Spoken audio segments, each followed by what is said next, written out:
My wife smirked when I entered the police station. Then the detective went pale and whispered, "That's him?" The entire department stopped.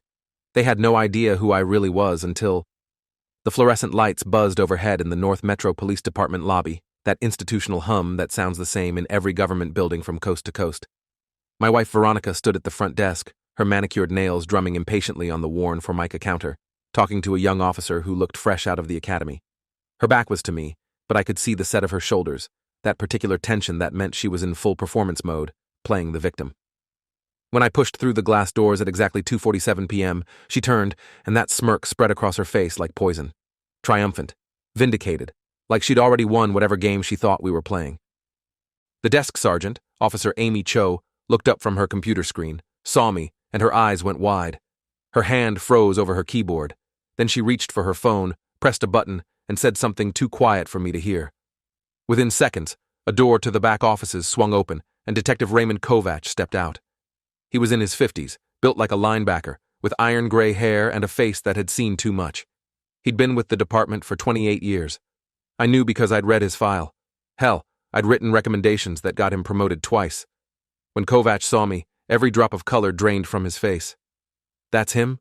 he whispered to Cho, though in the sudden silence of the lobby, everyone heard it. The entire department stopped. Two officers who'd been walking toward the exit froze mid-step. The phone at the front desk rang 4 times before anyone moved to answer it. Cho was staring at me like I'd materialized out of thin air. Kovach looked like he'd seen a ghost. And Veronica, my wife of 3 years, my beautiful, lying, scheming wife, finally noticed that something was very wrong. Her smirk faltered. She looked from me to Kovach to Cho, confusion replacing that predatory satisfaction. "What's going on?" she asked, her voice sharp with the beginning edges of panic. Nobody answered her. They were all looking at me, waiting. I'd been living as Robert Fletcher, mild-mannered forensic accountant, for exactly 3 years and 8 months when Veronica walked into my life. I'd taken early retirement from my real job, bought a small house in a quiet suburb, started a legitimate consulting business, analyzing financial records for law firms and private investigators. The work was honest, boring, and exactly what I wanted after 26 years of the other thing. I told people I'd worked in corporate audit before going independent. I drove a 10-year-old Camry. I wore khakis and button-down shirts from Target. I went to the gym 3 times a week, bought groceries at Safeway, and lived a life so aggressively normal that nobody looked twice at me. That was the point. Veronica was 34 to my 52, beautiful in that high-maintenance way that requires money and effort. We met at a charity fundraiser I'd attended because my neighbor had dragged me along. She worked in pharmaceutical sales, made good money, drove a leased Mercedes, and had the kind of smile that made men stupid. I should have been smart enough to see the warning signs. The way she asked detailed questions about my finances on our 3rd date. The way she suggested I add her to my bank accounts after we'd been married only 6 months. The way she discouraged me from staying in touch with old friends, said we should focus on building our future together. But I was lonely, and she was attentive, and I let myself believe that maybe this normal life could include normal happiness. The first strange detail I noticed was 8 months into the marriage. I was balancing our joint checking account, something I did weekly out of professional habit, and found a withdrawal for $3,200 that I didn't recognize. When I asked Veronica about it, she said it was for a work conference in San Diego, that she'd forgotten to mention it. I told myself it was nothing, that married couples had expenses, that I was being paranoid. The second detail came 3 weeks later. I was looking for a stapler in her home office and found a credit card statement in a drawer. The card was in my name, but I'd never applied for it. The balance was $18,500. When I confronted her, she cried, said she'd opened it to surprise me with a vacation, but the points, and got carried away shopping. She promised to pay it off, begged me not to be angry. I wanted to believe her. The third detail was harder to rationalize. I came home early from a client meeting on a Wednesday afternoon and found her on the phone in her office, door closed. I could hear her voice through the wall, low and urgent. "He has no idea. The trust documents are already filed. Once I have power of attorney, we can move everything." I stood in the hallway, my hand on the doorknob, my stomach dropping through the floor. When I pushed the door open, she spun around, startled, then smiled that bright, false smile. "Honey, you're home early. I was just talking to my sister about her estate planning. You know how complicated that stuff is." My hands were shaking when I walked away, but I didn't confront her. Not yet. I needed to know exactly what I was dealing with. That night, while Veronica slept, I went through her laptop.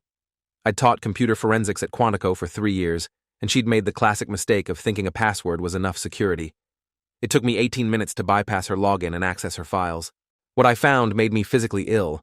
She'd been systematically stealing from me for over a year. The $3,200 withdrawal was one of 37 unauthorized transactions totaling $127,000.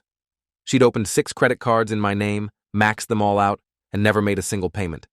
She'd forged my signature on documents transferring my house into a joint trust, then taken out a $200,000 home equity loan I knew nothing about. Every dollar had gone into a secret account under her maiden name. But that wasn't even the worst part. I found emails between Veronica and a man named Derek Paulson, a lawyer who specialized in elder exploitation. She'd been planning to have me declared mentally incompetent, take control of my assets through power of attorney, and then bleed me dry before divorcing me. The emails were clinical, detailed, horrifying. Robert is trusting and socially isolated, she'd written. No close family, few friends. If we document a pattern of confusion and memory loss, we can establish grounds for guardianship within 6 months. Derek had responded with a fee schedule. $25,000 to file the paperwork, another $50,000 when the guardianship was approved. They'd been planning this for 9 months. I spent the next week gathering evidence like I was building a federal case, because that's what I knew how to do. I installed keylogger software on her laptop and phone, documented every conversation, every transaction, every lie. I contacted the credit card companies with fraud reports and got copies of every forged application. I pulled her financial records going back 5 years and found she'd done this before, to 2 other men. A 68-year-old widower in Oregon who'd lost his entire pension. A 55-year-old divorcee in Nevada who'd ended up declaring bankruptcy. She had a pattern, a system, and I was just her latest mark.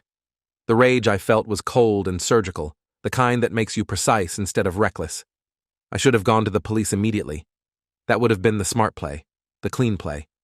But I wanted to understand the full scope of her operation first, wanted to make sure the case was airtight before I moved. That hesitation almost destroyed me. On a Thursday morning, 3 weeks after I discovered her laptop, Veronica announced she was taking me to the police station. "You've been acting strange," she said over breakfast, her voice dripping with false concern. "Paranoid, forgetful, aggressive. I think you need help, Robert. I think you might be having some kind of breakdown." I looked at her across the table, this woman I'd shared a bed with, and saw nothing but calculation in her eyes. "I'm fine," I said carefully. "I'm not fine with you stealing from me, but I'm perfectly sane." Her expression didn't change. "See, that's exactly what I'm talking about. This paranoia about money, these accusations. I've made an appointment with Dr. Gerald Simmons for a psychiatric evaluation this afternoon.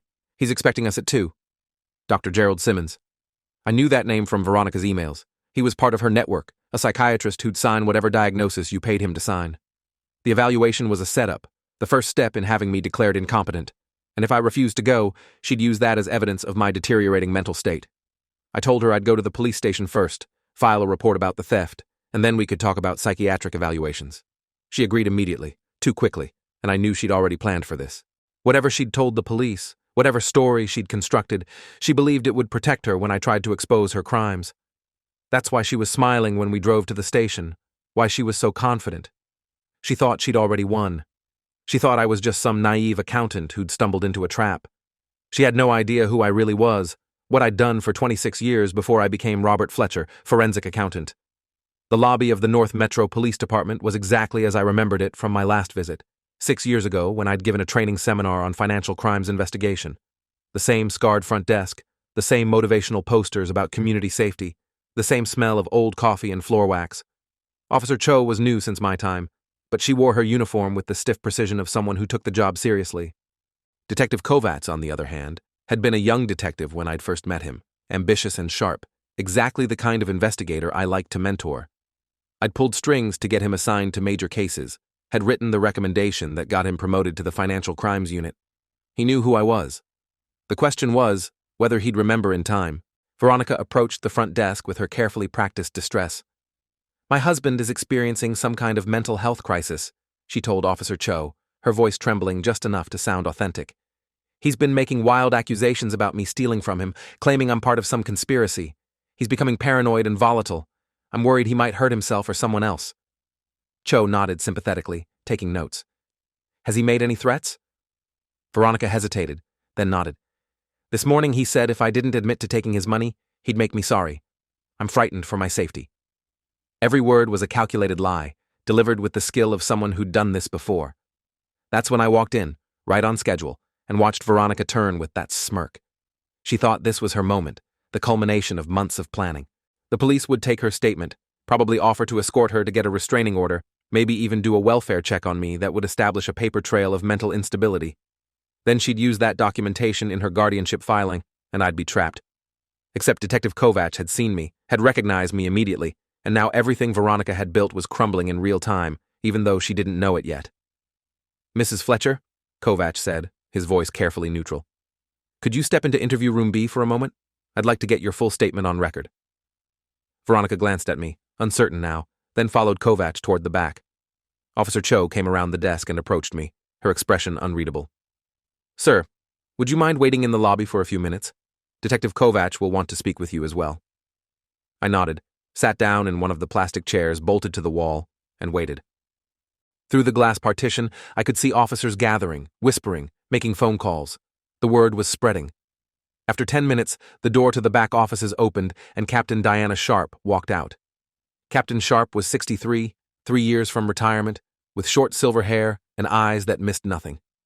She'd been a patrol officer when I was running the Financial Crimes Task Force for the FBI, had attended one of my seminars on money laundering investigations, and had stayed in touch over the years. When I took early retirement and moved to the suburbs, I'd had dinner with her and her wife, told them I was stepping back from that life, going quiet. She'd understood, had promised to keep my secret.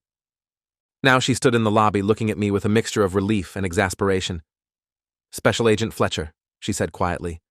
"Or should I say Mr. Fletcher, forensic accountant." I stood up, smiled grimly. "Robert is fine, Diana. I haven't been Special Agent anything for almost 4 years." Sharp nodded. "Your wife doesn't know?"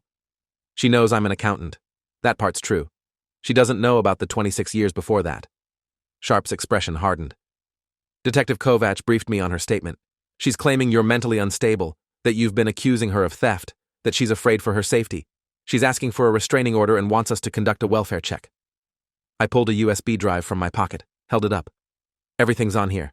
Financial records, email transcripts, forged documents, recordings of her planning this with her lawyer. She's stolen over $300, 000 from me, and was planning to have me declared incompetent to cover her tracks. This isn't her first time either. She's done this to at least 2 other men." Sharp took the USB drive, weighed it in her hand like it was evidence in a murder case. "You documented all of this yourself?" "Old habits," I said. "I spent 26 years building cases. I know what prosecutors need." She called over her shoulder. "Kovac, bring Mrs. Fletcher to interview room A and get Detective Yoon from fraud. We're going to need her expertise." Then she looked back at me. "Robert, I need you to walk me through everything from the beginning. Every transaction, every conversation, every piece of evidence you have. This is going from a domestic welfare check to a criminal investigation in about 30 seconds, and I need to make sure we do this by the book."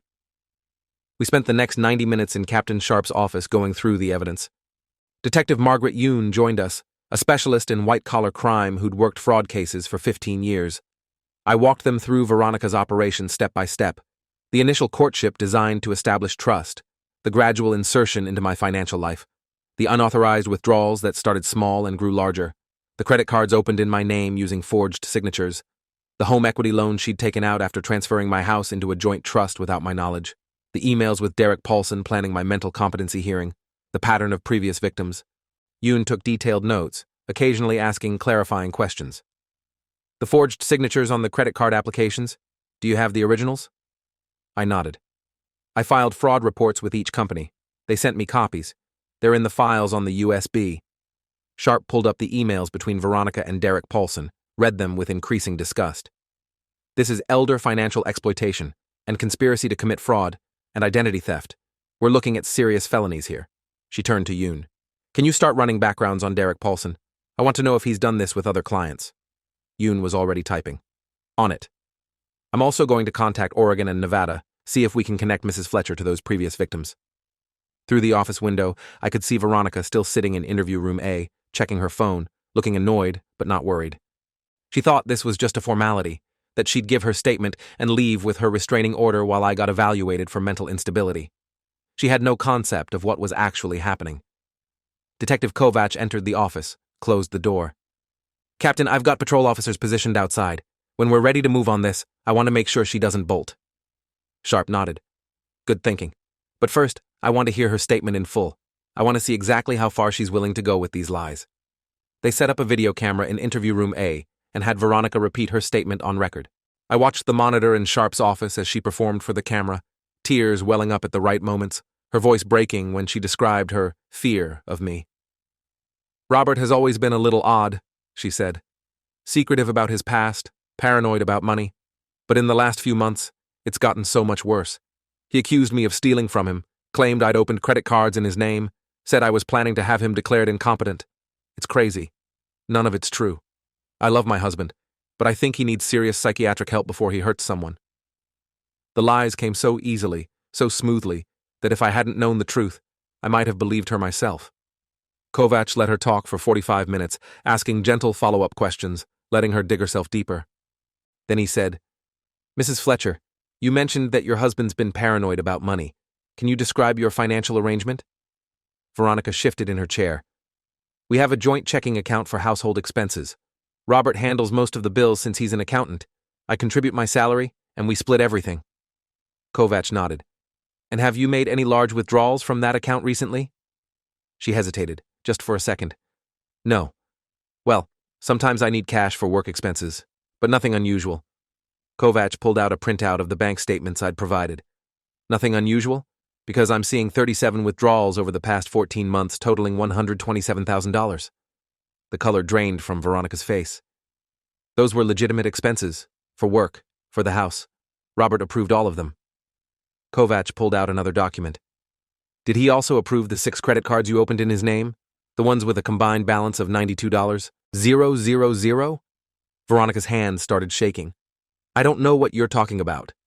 Kovacs laid out copies of the forged applications, each one showing my signature that didn't quite match, each one showing Veronica's handwriting on the account setup forms. We have handwriting analysis that matches these applications to samples of your writing. We have testimony from the credit card companies about the fraud reports. And we have emails between you and a lawyer named Derek Paulson, discussing plans to have your husband declared mentally incompetent so you could take control of his assets. Veronica stood up so fast, her chair scraped backward. I want a lawyer. I'm not saying anything else without a lawyer. Kovacs nodded calmly. That's your right. But Mrs. Fletcher, you should know that we're placing you under arrest for identity theft, fraud, forgery, and conspiracy to commit financial exploitation. You have the right to remain silent. As he read her Miranda rights, Veronica's face went from pale to red to purple. This is ridiculous. I'm the victim here. My husband is insane, and you're listening to his paranoid delusions instead of protecting me. Her voice rose to a shriek. I came here for help, and you're arresting me? Captain Sharp entered the interview room, her expression hard.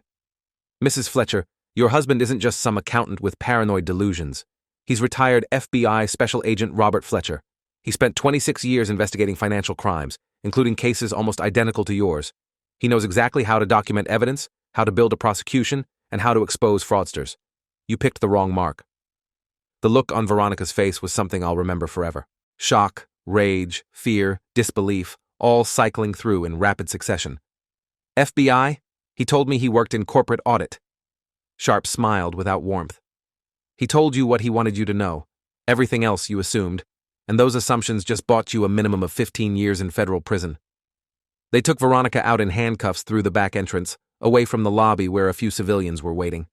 I watched from Sharp's office as she screamed threats and curses, her carefully constructed victim persona completely shattered. Detective Yoon was already on the phone with federal prosecutors, explaining the case. We've got ironclad documentation, she was saying. Financial records, forged documents, email evidence of conspiracy, pattern of behavior with previous victims. This is the cleanest case I've seen in years. She glanced at me, smiled. Having an FBI agent as the victim doesn't hurt either. After she hung up, she turned to me. The U.S. Attorney's Office wants to talk to you tomorrow. They're very interested in prosecuting this as a federal case given the interstate aspects and the pattern of victims. I left the police station at 6:23 p.m., walking out into the fading evening light feeling both vindicated and exhausted. My phone had 17 missed calls from Veronica's number, all from before her arrest, plus 3 texts. Where are you? The police are being ridiculous. Call me immediately. I deleted them all. Captain Sharp walked me to my car, her hand on my shoulder. Robert, I'm sorry you had to go through this. Nobody deserves to be betrayed like that. especially not by someone they trusted. I leaned against my Camry, looked up at the police station. I should have seen it coming. I spent 2 decades profiling financial predators, and I walked right into her trap. Sharp shook her head. You wanted a normal life. You wanted to believe someone could love you for you, not for what you used to be. That's not weakness, Robert. That's being human. We stood there for a moment in silence. Then she asked the question I knew was coming. Are you going back? To the bureau? I thought about it. Really thought about it. The quiet house, the boring accounting work, the life I'd built as Robert Fletcher, forensic accountant. No, I said finally. I'm done with that life. But maybe I can consult, help train investigators on financial exploitation cases, use what happened to me to help protect other people. Sharp nodded. I'd like that. We could use someone with your expertise. The federal indictment came through 3 weeks later. United States versus Veronica Ann Fletcher, née Pearson, charged her with 18 counts, including wire fraud, identity theft, conspiracy to commit elder exploitation, and interstate financial crimes. The evidence I'd gathered became Exhibits A through R, documented with the precision of someone who'd spent a quarter-century building federal cases. Derek Paulson, her lawyer co-conspirator, was indicted separately on conspiracy charges. His law license was immediately suspended. The investigation expanded to include Veronica's 2 previous victims, who both agreed to testify. The Oregon widower, 74 now, had lost $380,000. The Nevada divorcee had lost his house and his retirement. I spent 4 days being deposed by federal prosecutors, walking them through every detail of the case. Assistant U.S. Attorney Julia Brennan, 38, 10 years with the DOJ, handled the prosecution. She was thorough, skeptical in the way good prosecutors should be, and impressed by the documentation. Special Agent Fletcher, she said during a break, I've been prosecuting financial crimes for a decade, and I've never seen a victim document their own case this well. You basically did our job for us. I corrected her gently. It's just Robert now. I'm retired. She smiled. Right. Retired FBI agent with 26 years of experience who just happened to marry a serial financial predator. What are the odds? Veronica tried to make bail, but the judge denied it after reviewing her pattern of behavior and flight risk. She'd used 7 different aliases over the past 15 years, had bank accounts in 3 states, and had a passport in a false name. The evidence of planning suggested she'd disappear the moment she was released. So she sat in county jail for 8 months, while her public defender, a young guy named I need to avoid that name. A young guy named Trevor Wright tried to negotiate a plea deal. The prosecution wasn't interested. They wanted to make an example of her, wanted to send a message that targeting vulnerable people, especially the elderly, would result in serious consequences.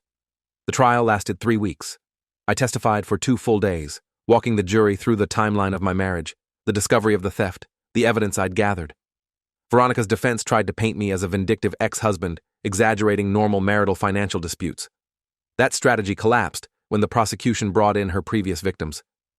The Oregon widower broke down crying on the stand, describing how Veronica had convinced him she loved him, had moved into his house, had systematically stolen his pension and life savings before disappearing.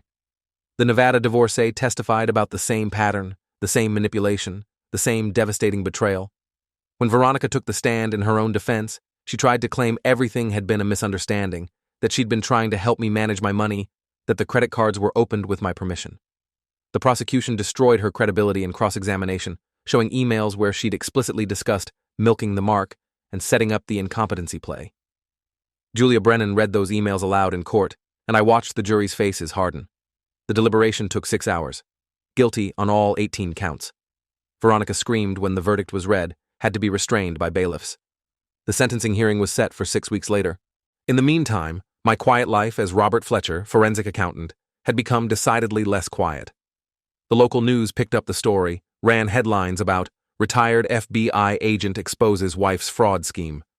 My neighbors, who'd known me as a boring guy who mowed his lawn on Saturdays, suddenly saw me differently. Some were supportive, bringing casseroles and condolences. Others were uncomfortable, like I'd been lying to them all along. I tried to explain that I'd just wanted privacy, normalcy, a break from the intensity of federal law enforcement. Most understood. A few didn't. Captain Sharp called me 3 months after the trial. Robert, I have a proposition for you. We're expanding our financial crimes unit, and we need someone to train investigators on complex fraud cases. Consultant position, 20 hours a week, good pay. You'd be based here but could work from home most of the time. Interested? I thought about the alternative, going back to my quiet accounting practice, processing financial records for law firms. It seemed empty now, hollow. What would the position entail? Sharp explained it would involve training, case consultation, expert testimony when needed. Basically, you'd do what you do naturally. Catch bad guys by following the money. Except you wouldn't be carrying a badge anymore, just helping others learn how. I accepted the position and started the following month. The work was satisfying in ways I'd forgotten were possible, teaching younger investigators how to trace shell companies, how to identify patterns of financial abuse, how to build cases that would stand up in federal court. I worked with Detective Yoon on a major money laundering investigation, consulted with the State Attorney General's office on an elder exploitation case, testified as an expert witness in 3 trials. The quiet retirement I'd imagined had transformed into something different, something better. I was using my skills to help people instead of hiding from my past. Veronica's sentencing hearing happened on a Thursday in October, the courtroom packed with her victims, their families, and reporters. Judge Evelyn Cross, 22 years on the federal bench, listened to victim impact statements for 2 hours. The Oregon widower described losing everything he'd worked for, having to move in with his daughter, the shame and depression that followed. The Nevada divorcee talked about the suicide attempt after his bankruptcy, the years of therapy, the trust issues that persisted. I gave my own statement, describing not just the financial theft, but the emotional betrayal, the violation of trust, the calculated manipulation. Judge Cross sentenced Veronica to 18 years in federal prison, the maximum allowable under sentencing guidelines. You targeted vulnerable people with precision and callousness, the judge said. You exploited trust, manufactured love, and destroyed lives for financial gain. You are exactly the kind of predator society needs protection from. Veronica was led away in handcuffs, still maintaining that she was the real victim, that I'd orchestrated everything to destroy her. Nobody believed her anymore. Derek Paulson received 8 years for his role in the conspiracy. Both would serve at least 85% of their sentences before parole eligibility. In the year following the sentencing, I sold the house Veronica had nearly stolen from me, bought a smaller condo closer to downtown, and rebuilt my life piece by piece. I started dating again, cautiously, and met a woman named Claire, who was a high school teacher, divorced, with 2 grown kids. When I told her about my background on our 4th date, she just nodded. My ex-husband told me he was a financial analyst, she said. Turned out he was a compulsive gambler who'd embezzled from his employer, so I get it. Trust is earned, not assumed. We took things slowly, built something real on a foundation of honesty. 2 years after Veronica's arrest, I was conducting a training seminar for the North Metro Police Department on financial fraud investigation when a young detective raised his hand. Special Agent Fletcher, when you were gathering evidence on your wife, why didn't you just go to the police immediately? Why spend weeks documenting everything? I thought about that night in my study, discovering the emails, the forged documents, the scale of her betrayal. Because I wanted justice, not just revenge, I said. I wanted to make sure the case was strong enough that she couldn't manipulate or charm her way out of consequences. I wanted to protect her future victims by creating a record so thorough that prosecutors couldn't lose. The detective nodded, satisfied. After the seminar, Captain Sharp pulled me aside. You know, Robert, that answer is why you're good at this. You don't just want to catch bad guys. You want to protect good people. That's what made you a great agent, and it's what makes you a great consultant. I appreciated the sentiment, but I knew the truth was more complicated. I'd been a good agent because I understood predators, could think like them, could anticipate their moves. I'd been a good mark for Veronica for the same reasons. I'd been so focused on living a normal life that I'd ignored my own instincts until the evidence became overwhelming. 3 years after the trial, I got a letter from Veronica at the Federal Correctional Facility where she was serving her sentence. The envelope had been opened and inspected by prison officials. The letter itself a single page of carefully written text. Robert, I know you won't believe this, but I'm sorry. Not sorry I got caught, though I am. Sorry for what I did. For the lies, the manipulation, the betrayal. You were kind to me, and I used that kindness as a weapon. I've had a lot of time to think in here, and I've realized that I've been running cons my whole life, even on myself, telling myself I deserved other people's money, that I was smarter than them, that they were just marks. I was wrong. You weren't a mark. You were a person who trusted me, and I destroyed that trust. I don't expect forgiveness. I don't deserve it. I just wanted you to know that I see what I did finally, and I'm ashamed. I read the letter 3 times, looking for manipulation, for hidden agenda, for the con beneath the confession. Maybe it was genuine. Maybe prison had actually changed her. Or maybe this was another performance, playing the reformed criminal to set up some future appeal or early release strategy. I'd never know for sure. I filed the letter away with the other case documents and didn't respond. Some bridges, once burned, stay burned. Some trust, once broken, can't be repaired. Veronica had made her choices, and now she was living with the consequences. That was justice, clean and simple. 5 years after walking into that police station and watching my wife's smirk dissolve into panic, I stood in the same lobby accepting a civilian service award from Captain Sharp, now Deputy Chief Sharp. The plaque recognized my contributions to financial crimes investigation training and my work helping prosecute elder exploitation cases. Officer Cho, who'd been at the front desk that day, was now a detective in the fraud unit I'd helped train. Detective Kovacs had retired and was teaching criminal justice at the local university. The department had evolved, and I'd been part of that evolution. At the award ceremony, a reporter asked me if I regretted my marriage to Veronica, if I wished I'd never taken that early retirement, never tried to live a normal life. I thought about it honestly before answering.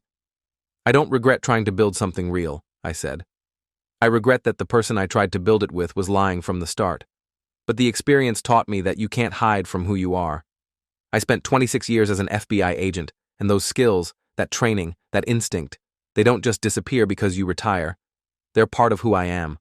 Trying to pretend otherwise was the real mistake. The reporter followed up. Do you think your FBI background is why you survived the fraud attempt when her other victims didn't? I shook my head. I survived because I had the skills to document what she was doing and the connections to make sure justice was served. Her other victims survived too, in their own ways. They testified. They helped put her away. They're rebuilding their lives. Survival isn't about whether you fall for the con. It's about whether you get back up afterward. That night, I had dinner with Claire at a small Italian restaurant we both loved. Over wine and pasta, she asked me if I ever wondered what would have happened if Veronica had succeeded, if I'd been declared incompetent and lost everything. Sometimes, I admitted. But then I remember that she underestimated the most important thing about me, not my FBI training or my investigative skills, my stubbornness. I don't quit. I don't give up. Even when I was trying to be a normal accountant, that part of me was still there, waiting. She thought she could manipulate me because I seemed ordinary, forgettable, safe. She never realized that ordinary was the disguise, not the reality. 6 years after the arrest, the FBI asked me to consult on a case involving an organized financial exploitation ring targeting elderly veterans. The special agent in charge, a woman named Catherine Delgado, who'd worked with me years ago, called personally. Robert, we need someone who understands both the criminal psychology and the victim perspective. You're uniquely qualified. I spent 3 months on the case, helping identify patterns, trace financial flows, and build prosecution strategies. The investigation resulted in 23 arrests and the recovery of over $4 million in stolen assets. It felt like coming full circle, using my experience with Veronica to protect others from similar predators. Now, 7 years later, I live a life that's a hybrid of both worlds. I'm still Robert Fletcher, forensic accountant. I still do legitimate consulting work for law firms and private investigators. But I'm also Special Agent Robert Fletcher, retired, working as a civilian consultant for multiple law enforcement agencies, teaching, testifying, helping build cases against financial predators. The quiet retirement I'd envisioned transformed into something richer, more meaningful. I use my pain, my betrayal, my experience to protect others. That's not the normal life I'd planned, but it's the real life I've built.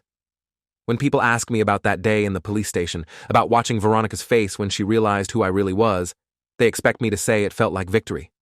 It didn't. It felt like grief, like mourning the life I'd tried to build and the person I'd tried to love. But it also felt like justice, clean and deserved.